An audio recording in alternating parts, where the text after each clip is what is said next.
सोचो, अगर तुम अभी किसी ऑफिस में बैठे हो, स्क्रीन पे घूर रहे हो और सोच रहे हो यार ये मुकेश अंबानी, रतन टाटा, विजय शेखर शर्मा, दीपेंद्र गोयल, पीयूष बंसल, अमन गुप्ता, रितेश अग्रवाल, नारायण मूर्ति, इन जैसे लोग इतना बड़ा बिजनेस कैसे बना लेते हैं? क्या उनके पास जन्म से ही करोड़ों रुपए थे? क्या बिना पैसे के बिजनेस शुरू करना इम्पॉसिबल है? अगर आपको भी ऐसा लगता है तो आप एक बहुत बड़े भ्रम में जी रहे हैं। आज की दुनिया में सबसे बड़ा झूठ यही है कि बिजनेस करने के लिए सबसे पहले पैसे की जरूरत होती है। सच्चाई इससे बिल्कुल अलग है, क्योंकि अगर पैसा ही बिजनेस का असली मंत्र होता तो धीरू भाई अंबानी, नारायण मूर्ति और फ्लिपकार्ट के फाउंडर्स जैसे लोग कभी भी अपना साम्राज्य खड़ा नहीं कर पाते। इन लोगों ने कुछ ऐसा किया जो बहुत कम लोग समझते हैं। इन्होंने पैसे से नहीं, लीवरेज को यूज करके बिजनेस खड़ा किया। इसे हम रिसोर्सफुलनेस भी कह सकते हैं। मतलब बिना खुद का पैसा लगाए जो भी रिसोर्सेज आपके पास अवेलेबल हैं उसका सही इस्तेमाल करना, और अगर कुछ भी नहीं है तो दूसरों के रिसोर्सेज और सिस्टम्स का इस्तेमाल करके अपना बिजनेस खड़ा करना। अगर आज की वीडियो आपने एंड तक देख ली तो आप समझ जाओगे कि एक छोटा सा किराने की दुकान चलाने वाला दुकानदार, एक सड़क पे बाइक चलाने वाला आदमी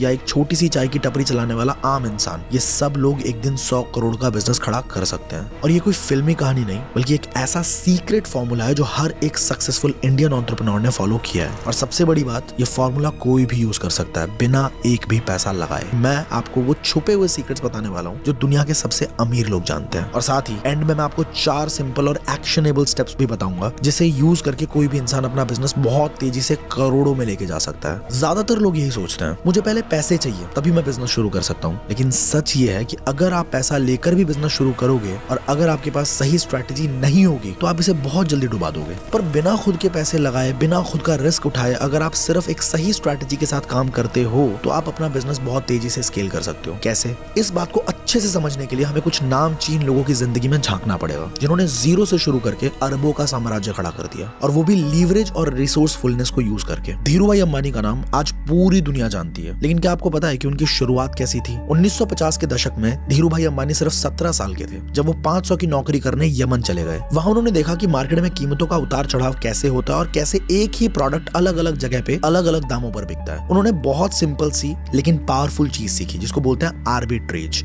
अब ये आर्बिट्रेज क्या होता है? ये एक बहुत सिंपल लेकिन कमाल की स्ट्रैटेजी है। इसमें कोई भी व्यक्ति एक ही चीज को एक बाजार से सस्ते में खरीद कर दूसरे बाजार में महंगे में बेच सकता है। धीरू भाई ने देखा कि यमन में पेट्रोल बहुत सस्ता था और भारत में काफी ज्यादा महंगा था, तो उन्होंने वहां से सस्ते में खरीदा और भारत में ऊंचे दामों पर बेचना शुरू कर दिया। इससे उन्हें बहुत बड़ा मुनाफा हुआ। जब वो भारत लौटे तो उन्होंने कपड़ा मार्केट में एंट्री ली। लेकिन यहाँ एक बड़ा सवाल, अगर उनके पास खुद का पैसा नहीं था तो उन्होंने बिजनेस कैसे शुरू किया? यहीं पे आता है कंसेप्ट लीवरेज का। उन्होंने कभी भी खुद की फैक्ट्री नहीं लगाई, उन्होंने कभी खुद के पैसे से कपड़ा नहीं खरीदा, बल्कि उन्होंने पहले ऑर्डर लिया फिर माल खरीदा। मतलब पहले कस्टमर का पैसा फिर डिलीवरी। रिलायंस का आईपीओ सिर्फ 10 रुपए पर शेयर पे लॉन्च हुआ था और उस समय 57,000 लोगों ने इस कंपनी में इन्वेस्ट किया। आज रिलायंस सिर्फ एक कंपनी नहीं बल्कि 19 लाख करोड़ की इंडस्ट्री है। So what's the learning here? अगर तुम्हारे पास पैसा नहीं है तो दूसरों के पैसे और मार्केट गैप का सही इस्तेमाल करना सीखना पड़ेगा। नारायण मूर्ति, वो नाम जिसने भारत को आईटी सेक्टर का ग्लोबल लीडर बना दिया। लेकिन क्या तुम्हें पता है कि जब उन्होंने इन्फोसिस की शुरुआत की थी तब उनके पास खुद को संभालने तक के पैसे नहीं थे। आज इन्फोसिस की मार्केट वैल्यू 6.5 लाख करोड़ से भी ज्यादा है, लेकिन उसकी शुरुआत सिर्फ 200 रुपए से हुई थी। लेकिन सवाल यह है कि क्या बिना पैसे के इतनी बड़ी कंपनी बनाई जा सकती है? 1970 के दशक में जब भारत में कंप्यूटर और आईटी सेक्टर लगभग ना के बराबर था, तब नारायण मूर्ति को यह समझ आ गया था कि आने वाला समय सॉफ्टवेयर्स का होगा। लेकिन उनके सामने सबसे बड़ी समस्या थी कि कैसे एक आईटी कंपनी शुरू करें जब भारत में इस फील्ड का कोई बड़ा एक्सपर्ट था ही नहीं। यहाँ पे अगेन उन्होंने भी लीवरेज का इस्तेमाल करना शुरू किया। उन्होंने अपने 6 दोस्तों को कन्विंस किया कि वो उनके साथ मिलकर एक सॉफ्टवेयर कंपनी की शुरुआत करें। उनके पास ऑफिस के लिए भी जगह नहीं थी, उनके पास कंप्यूटर्स नहीं थे, उनके पास क्लाइंट्स भी नहीं थे, लेकिन उनके पास एक चीज थी, नॉलेज। उन्होंने देखा कि अमेरिका और यूरोप की बड़ी कंपनियों को सस्ते लेकिन टैलेंटेड सॉफ्टवेयर इंजीनियर्स की जरूरत है और भारत में बेहतरीन इंजीनियर्स तो थे ही, लेकिन उनके पास मौके नहीं थे। यही था उनका मार्केट गैप। उन्होंने सोचा कि अगर हम भारतीय इंजीनियर्स को ग्लोबल कंपनियों के साथ कनेक्ट कर दें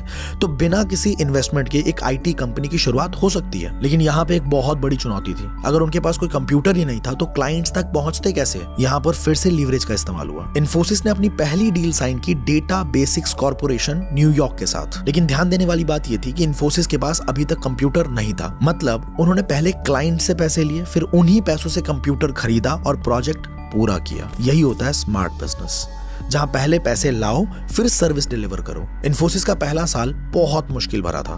पैसे नहीं थे, इंफ्रास्ट्रक्चर नहीं था, लेकिन टीम में एक चीज थी, दूरदृष्टि। विजन। इन्फोसिस ने 1993 में अपना पहला आईपीओ लॉन्च किया।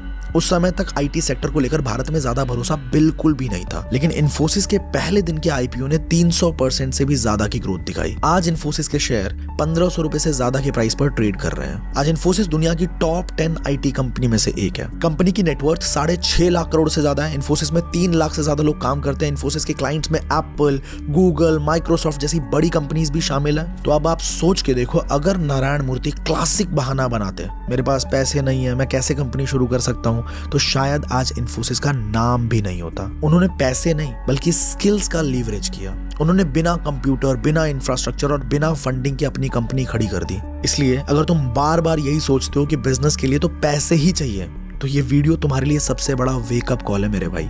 पैसा नहीं, आइडिया और एग्जीक्यूशन बिजनेस बनाता है। अब सवाल ये उठता है कि क्या तुम भी अपने स्किल्स को लीवरेज कर सकते हो?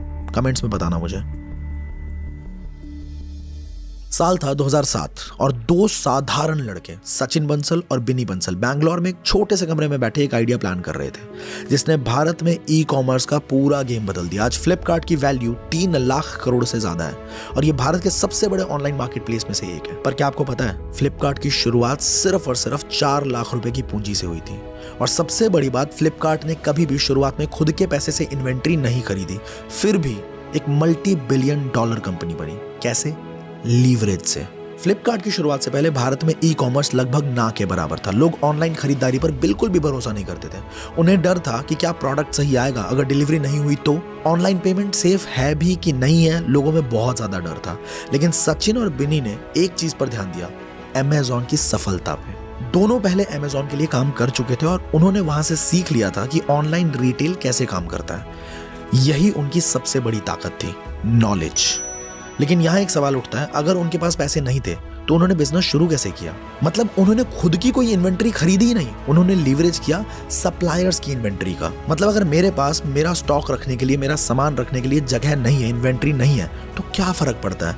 जिन लोगों ने ऑलरेडी लाखों रुपए लगा रखे हैं और अपना सामान वहां पे रखा हुआ है, क्या मैं उन्हीं के पास और कस्टमर लाने के लिए मेहनत कर सकता हूँ? ये सिंपल सी सोच फ्लिपकार्ट के बहुत बड़े सक्सेस का कारण बनी। फ्लिपकार्ट की शुरुआत सिर्फ एक कैटेगरी किताबों की सेलिंग से हुई थी, लेकिन उन्होंने खुद के पैसे से किताबें कभी खरीदी ही नहीं, बल्कि उन्होंने एक सिंपल स्ट्रैटेजी अपनाई। पहले वेबसाइट पे प्रोडक्ट लिस्ट किया, जब कस्टमर ने ऑर्डर दे दिया तभी उन्होंने सप्लायर से किताब खरीदी और फिर डिलीवरी कर दी। मतलब कस्टमर के पैसे से ही उनका बिजनेस चलना शुरू हो गया। और ये था फ्लिपकार्ट का पहला लीवरेज। बिना एक भी प्रोडक्ट अपने पास स्टोर किए उन्होंने लाखों की बिक्री शुरू कर दी थी। शुरुआत में सबसे बड़ी दिक्कत थी, भारतीय लोग ऑनलाइन पेमेंट करने से डरते थे। फ्लिपकार्ट ने इस प्रॉब्लम को बहुत स्मार्ट तरीके से सॉल्व किया, कैश ऑन डिलीवरी मॉडल को इंट्रोड्यूस करके। ये सच में एक गेम चेंजर मूव था। साल 2010 में फ्लिपकार्ट की 60% से ज्यादा सेल्स कैश ऑन डिलीवरी के जरिए से होने लगी और इस वजह से फ्लिपकार्ट पर लोगों का बहुत ज्यादा भरोसा बढ़ा और लोग ऑनलाइन खरीदारी करने लगे। फ्लिपकार्ट ने 2009 में अपना पहला फंडिंग राउंड उठाया, एक्सेल पार्टनर से $1 मिलियन। लेकिन ध्यान देने वाली बात यह है कि उन्होंने बिना किसी बड़ी फंडिंग के ही करोड़ों में सेल करनी शुरू कर दी थी। टाइगर ग्लोबल और उनके जैसे ही बहुत बड़े इन्वेस्टर्स ने फ्लिपकार्ट में करोड़ों डॉलर्स इन्वेस्ट करने शुरू कर दिए। सिर्फ 2014 में फ्लिपकार्ट ने $1 बिलियन की फंडिंग उठाई, जो उस समय भारत के किसी भी स्टार्टअप के लिए सबसे बड़ी फंडिंग थी। फ्लिपकार्ट इतनी तेजी से ग्रो कर रही थी कि 2018 में वॉलमार्ट ने इसे $16 बिलियन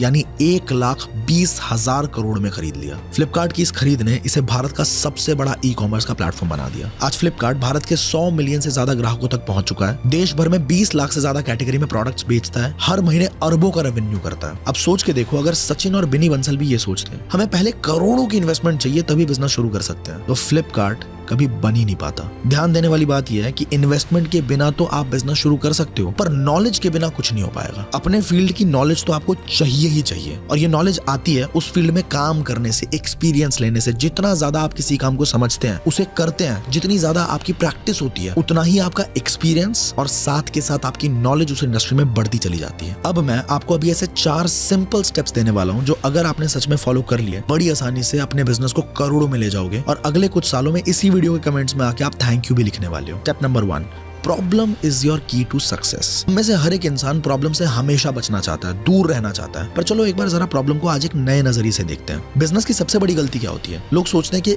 एक अच्छा आइडिया मिल जाए, बस तुरंत करोड़पति बन जाऊंगा। लेकिन आप सोच के देखो जरा, दुनिया के बड़े से बड़े सारे बिजनेसेस किसी एक आइडिया से नहीं, बल्कि किसी एक बड़ी प्रॉब्लम के सोल्यूशन निकालने से बने हैं। जब धीरूभाई अंबानी ने बिजनेस शुरू किया तब उनके पास लाखों करोड़ों नहीं थे। जब नरेश गोयल जेट एयरवेज के मालिक इन्होंने एयरलाइंस इंडस्ट्री में कदम रखा तब उनके पास खुद की एयरलाइंस खरीदने के पैसे नहीं थे। जब फ्लिपकार्ट शुरू हुआ तब बिन्नी बंसल और सचिन बंसल के पास सिर्फ एक लैपटॉप था। क्या इनका आइडिया बहुत यूनिक था क्या? नहीं, लेकिन ये सब लोग सिर्फ एक चीज जानते थे, लोगों की प्रॉब्लम को कैसे सॉल्व करना है। धीरूभाई अंबानी ने कपड़े के बिजनेस में देखा कि इंडियन मिडिल क्लास को सस्ते और टिकाऊ कपड़े चाहिए। उन्होंने अपनी पूरी स्ट्रैटेजी इसी पे बनाई। बिन्नी और सचिन बंसल को पता था कि भारत में लोग किताबें खरीदने के लिए घंटों मार्केट में घूमते हैं। उन्होंने फ्लिपकार्ट इसी मॉडल पे शुरू किया। तो आपका पहला काम क्या है? $1 बिलियन आइडिया सोचना बंद कर दो, प्रॉब्लम को पकड़ो। क्या प्रॉब्लम हो रही है लोगों को आपके आसपास? ऐसी प्रॉब्लम की लिस्ट बनाते चलो जो लाखों करोड़ों लोगों को सच में परेशान कर रही है। एक बार अगर आपने सही प्रॉब्लम को ढूंढ लिया ना तो पैसों की दिक्कत तो आपको बिजनेस शुरू करने से कभी रोक ही नहीं सकती।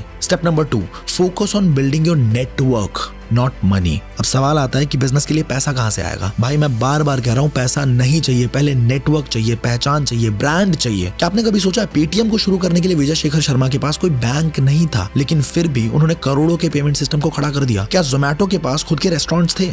नहीं।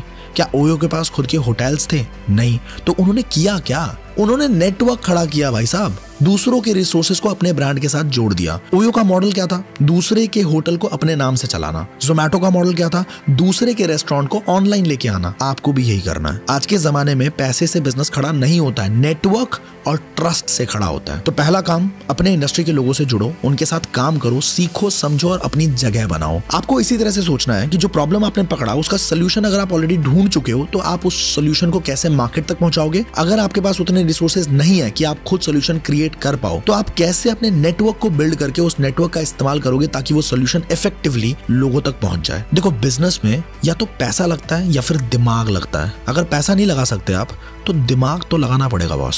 Step number 3, take baby steps. सबसे बड़ा सवाल, बिजनेस कैसे शुरू करें? लोग एक ही झटके में 100 करोड़ कमाने की सोचते हैं, लेकिन सच ये है कि हर बड़ा बिजनेस छोटे छोटे कदमों से शुरू होता है। अगर तुम्हें लगता है कि कोई भी बड़ा बिजनेस एक रात में बना है तो ये सबसे बड़ी गलतफहमी है दोस्त। Amazon, जो आज दुनिया की सबसे बड़ी ई-कॉमर्स कंपनी है, उन्होंने सिर्फ किताबें बेचकर शुरुआत करी थी। ओला आज भारत का सबसे बड़ा कैब सर्विस प्लेटफॉर्म है, लेकिन इसकी शुरुआत सिर्फ मुंबई में कुछ टैक्सियों से हुई थी। रिलायंस, जो आज 19 लाख करोड़ की कंपनी है, उसकी शुरुआत बस एक छोटे से पॉलिएस्टर के बिजनेस से हुई थी। तो आपको क्या करना है? सबसे पहले एक छोटे बिजनेस पर फोकस करो। मान लो तुम एक डिजिटल मार्केटिंग एजेंसी शुरू करना चाहते हो। अगर तुम्हें लगता है कि शुरू में बड़ी बड़ी कंपनीज तुम्हें हायर कर लेंगी तो ये गलतफहमी है दोस्त। सबसे पहले एक क्लाइंट पकड़ो, सिर्फ एक क्लाइंट, उससे 10,000 रुपए कमाओ। जब पहला क्लाइंट सेट हो जाए तो 5 क्लाइंट पकड़ो, फिर 1 लाख रुपए का बिजनेस बनाओ, फिर धीरे धीरे इसे 10 लाख तक लेके जाओ, फिर 10 लाख का स्टेबल बिजनेस जब बन जाए तब इसे 1 करोड़ तक स्केल करने की सोचो। और जब 1 करोड़ की इनकम आनी शुरू हो जाए तो तुम इसे 10 करोड़ तक भी और 100 करोड़ तक भी लेके जा सकते हो। छोटे से शुरू करने में सबसे बड़ा फायदा यही है कि रिस्क एकदम कम होता है। मान लो तुम अपना पूरा पैसा एक बड़े आइडिया में लगा देते हो,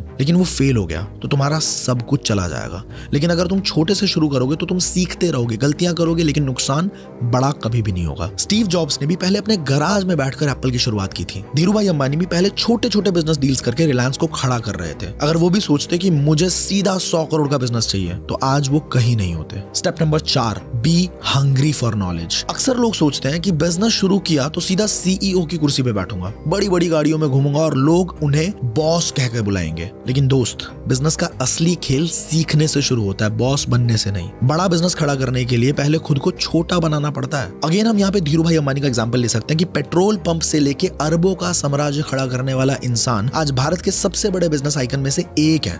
लेकिन उन्होंने क्या सीधा अरबों के बिजनेस से शुरुआत करी थी? नहीं। धीरूभाई अंबानी की पहली नौकरी क्या थी? एक पेट्रोल पंप पे सेल्समैन की। उन्होंने इसे सिर्फ नौकरी नहीं समझा, उन्होंने यहीं से बिजनेस के असली सबक सीखे थे कि कैसे कस्टमर सोचता है, कैसे पेट्रोल के दाम बदलते रहते हैं, कैसे छोटी छोटी बचत से बड़ी पूंजी बनाई जा सकती है। यहीं से उन्होंने बिजनेस की दुनिया में अपना पहला कदम रखा। उन्होंने छोटे से सीखा, बड़े में खेला। रतन टाटा अरबपति होकर भी मजदूरों के साथ रहना सीखा। रतन टाटा का परिवार पहले से बिजनेस में था, लेकिन उन्हें सीधे टाटा ग्रुप का चेयरमैन नहीं बना दिया गया। उनके दादाजी JRD टाटा ने कहा कि अगर तुम टाटा ग्रुप चलाना चाहते हो तो पहले इसे नीचे से समझो। रतन टाटा को टाटा स्टील की फैक्ट्री में भेज दिया गया। उन्होंने वहां मजदूरों के साथ काम किया, धूल धक्कड़ में रहे, लोहे के सामान उठाए, जमीन पर बैठकर खाना खाया, कैसे एक लोहे की छड़ बनती है, कैसे मजदूर 12-12 घंटे मेहनत करते हैं, कैसे ग्राउंड लेवल पर कच्चा माल तैयार होता है। रतन टाटा ने सिर्फ सिर्फ कंपनी के कागज नहीं देखे, कंपनी का असली ग्राउंड वर्क भी समझा। तभी जाकर वो दुनिया के सबसे बड़े बिजनेस लीडर्स में से एक गिने गए। इन्फोसिस के फाउंडर नारायण मूर्ति आज भारत के सबसे बड़े IT बिजनेस लीडर्स हैं। लेकिन क्या आपको पता है कि उनकी पहली सैलरी सिर्फ 1000 रुपए की थी? वो एक इंजीनियर थे, लेकिन उन्होंने सबसे पहले एक छोटी सी नौकरी करी। इसी दौरान उन्होंने सीखा कि कोडिंग कैसे होती है, कैसे बड़ी बड़ी कंपनियां टेक्नोलॉजी में पैसा लगाती हैं, कैसे एक छोटे से आइडिया से बड़ा बिजनेस खड़ा किया जा सकता है। अगर नारायण मूर्ति चाहते तो वो किसी बड़े बिजनेस हाउस में घुसकर अच्छी सैलरी, ऊंची सैलरी वाली नौकरी पकड़ सकते थे,